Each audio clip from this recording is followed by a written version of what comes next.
We're back at the red table with Will because episode 1 was not enough. So we're going to continue the conversation. What was your hardest time in our marriage? I think the turning point in our relationship for me happened when I turned 40. Mm-hmm. That's when I had a midlife crisis. Yeah, your 40th birthday was my low point.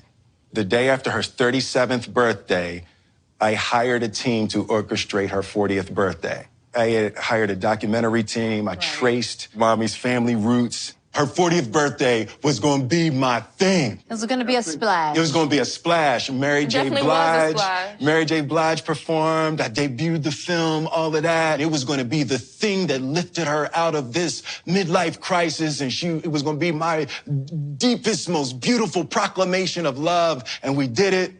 And I had found tapes of Jada's grandmother, and her grandmother had recorded these voice messages over the last 8 months of her life. Wow. And it was tapes that Jada had never heard. Wow. So Jada had to sit there and listen. I understand thoroughly now. At the time I didn't. But she's listening to these never before heard tapes of one of the dearest people she's ever known in her life, in front of all of these people. So she's holding it together, she's getting it together. Then I have Mary J. Blige performing. The whole time I'm like, the little boy that wants mommy to say everything was wonderful, right? And she's having a really difficult emotional time.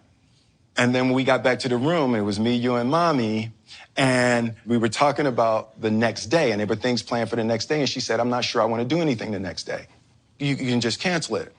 And I said, well, let's keep it, and then tomorrow you can decide.